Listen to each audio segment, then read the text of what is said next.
Manchester United and Brighton will be looking to follow up midweek victories in the Premier League with another success on Sunday afternoon when they square off at Old Trafford. After beating Arsenal on penalties in the FA Cup this round last weekend, the Red Devils left it late to pick up all 3 points in a 3-1 comeback victory over Premier League basement club Southampton on Thursday night. Brighton ended their run of 8 games without a win in all competitions by securing 2 back-to-back victories in Norfolk and Suffolk.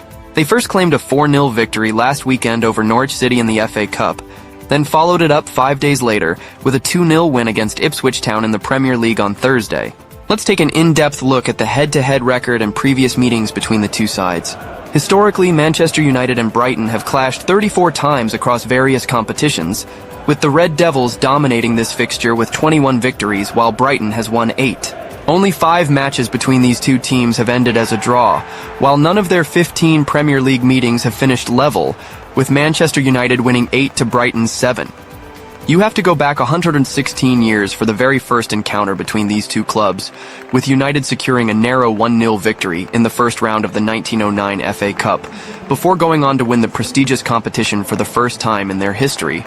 Manchester United won 7 and drew 2 of their first 9 meetings with Brighton before the Seagulls celebrated their first victory over the Red Devils in November 1982, a 1-0 top-flight win courtesy of a goal from Peter Ward. Brighton's relegation from the top tier that same season and subsequent struggles to return meant they only faced United 5 times in cup competitions during a 34-year period, and the Seagulls failed to prevail on each occasion. Indeed, Brighton played out a 2-2 draw with Manchester United in the 1983 FA Cup final, but were thumped 4-0 in the replay, while they drew 1-1 in an EFL Cup second-round first-leg tie in September 1992, before losing the reverse fixture 1-0 a month later. The Seagulls were also beaten 1-0 by the Red Devils in the 4th round of the 1993 FA Cup.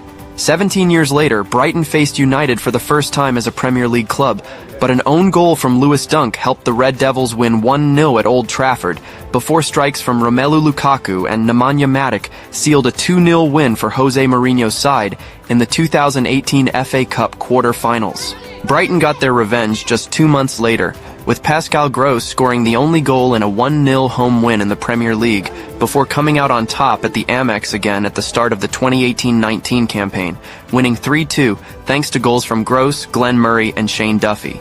United would go on to win the next 7 meetings in all competitions, including 6 Premier League victories in which they scored at least 2 goals. But the tables have since turned in recent years as Brighton have won 5 of the last 6 Premier League encounters. A memorable 4-0 home victory in May 2022 under Graham Potter, and a 3-1 away victory in September 2023 under Roberto De Zerbi were 2 standout results for Brighton, who also secured a 2-1 home victory over the Red Devils in their most recent meeting under current boss Fabian Hürzeler in August 2024. That's it about the head-to-head. Now let's talk about some team news ahead of this game. Manchester United will have Diogo Dalot available again when we host Brighton on Sunday. The fullback served a 1-match suspension during Thursday night's dramatic late turnaround win against Southampton, following his red card for 2 bookable offenses in the Emirates FA Cup tie at Arsenal. It was the first United game Dalot had missed since December 2023, although he was watching on from the stands at Old Trafford, alongside several teammates who are currently sidelined with injury. Luke Shaw was present too, and the left-back is working hard to recover from the setback he suffered in early December, with Ruben Amorim suggesting prior to the Saints' visit that Shaw is perhaps a week or 2 away from returning to full training. Shaw is further along in his rehabilitation than Mason Mount, who has been sidelined since the Manchester derby last month, while Johnny Evans and Victor Lindelof are still injured, having last featured in the Carabao Cup defeat at Tottenham. Kabi Mainoo and Manuel Ugarte were withdrawn at half-time and on 53 minutes respectively against Southampton, and the boss cited tiredness as a reason for taking the midfielders off. After featuring as a substitute in our last 2 fixtures, youngster Toby Collier could be a fresher option for Amorim, against the club he was signed from in 2022. Moving on to Brighton team news. Former United striker Danny Welbeck returned to league action as a late substitute in the Seagulls' 2-0 success at Ipswich on Thursday, their first league victory in 9 attempts. The 34-year-old played a part in Jorginho Rudder's clinching goal and has a good record against the Reds, scoring 6 goals against us since his departure 11 years ago. Rutter, Yankuba Minte, and Joao Pedro all featured at Portman Road, despite being pegged as doubts ahead of the game, while Tariq Lamptey overcame a virus to be named as a sub. Lewis Dunk also returned as a second-half replacement for Adam Webster.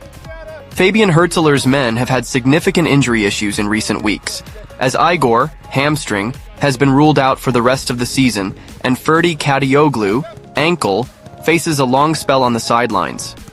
Evan Ferguson and Jack Hinchelwood are back in training, but Broughton Gruda and Mats Wiefer are doubts.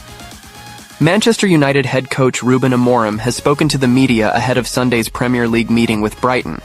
The boss was asked about the form of Rasmus Højlund, Antony's situation, needing to become less of a transition team, and the desire to avoid adding to any fixture congestion. We had like 7 trainings together in 14, 15 games, so it's really hard, but we have to continue and try to win it. Sometimes playing good, sometimes playing bad. We will try to win games. We were in the past a team of transition, and we still are. And you can feel it. To create chances in the final third, we struggle a lot.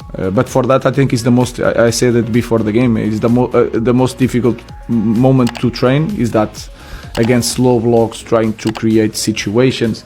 So I think I think is a team that feels more joy to play, waiting for the play, and then in transition creating problems. So it's something that we have to change. To change, we need training. So to have time to change, also we need to win games. We try to do that. So sometimes you are in the moment that everything is against you, but then in the end things change. We manage to win, but of course we need to improve. We play against the best team maybe in the world with set pieces. We did a very good job, and like I explained to your colleague, that this season is going to be like that, and we have to improve in all the areas of our game. I think it's a team problem, and you can see it is not just from now, it's from the past. So we have clearly a lack of goal and a lack of threat. When you threat the opponents maybe don't press you so high. So everything is connected, and all the players have moments in this season. I think when we start this journey together, Rasmus was the player that always scoring. So he can come back in the next game, we will see. But I think it's more a team problem than Rasmus' problem. No, I think the best thing to help the players is to be calm, try to explain what we need to change. Then we will have time to be angry with them. I think, and I said that today, of course, we didn't play well. First half, we suffered a lot, but I felt some players tired.